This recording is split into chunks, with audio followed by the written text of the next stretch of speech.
Guillermo del Toro's 21st century puppet master Helmer's Pinocchio is not a kid's movie, but they can enjoy it. You might think the story of Pinocchio is familiar, but it isn't. There have been at least 60 film adaptations for film and TV, including of course Disney's 1940 animated version.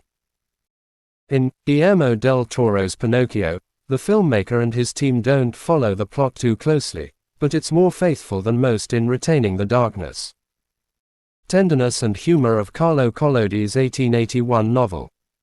The Netflix movie was written by Patrick McHale and Del Toro, who shares director credit with Mark Gustafson. It's not a children's movie, but it is. Patrick and I were writing for an audience that could include children, Del Toro says. There's a difference between a family movie and a babysitter movie. The latter has been pasteurized to be consumed without parental supervision.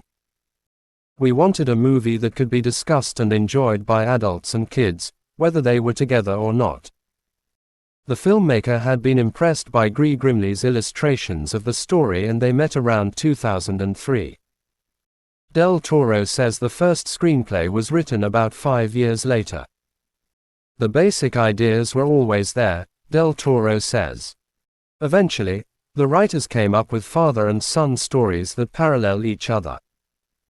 Aside from Pinocchio's relations hip with Geppetto, there is the fascist Podesta, who cannot recognize who his son is, and Count Volpe, with his abused Monkey henchman Spazzatura.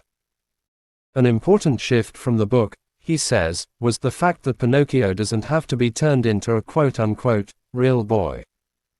Del Toro rejected the idea that Pinocchio has to change in order to deserve love and acceptance.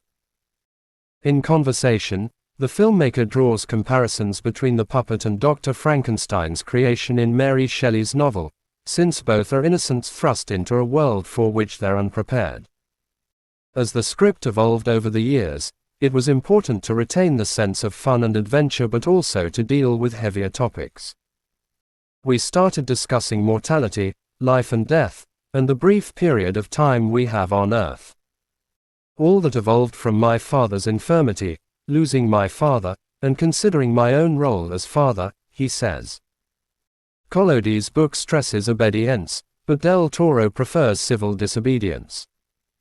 Those themes and the idea of disobedience are applied not only to a regime but also to parenting. This explains the presence of Mussolini and fascists in the film. One aspect of the book rarely brought out in adaptations is the fact that Pinocchio changes everyone, including Geppetto. It became as much a story of the transformations of Geppetto and the cricket. Pinocchio is a handful. He is hyperkinetic, loud, largely uncaring, and Geppetto is an imperfect father.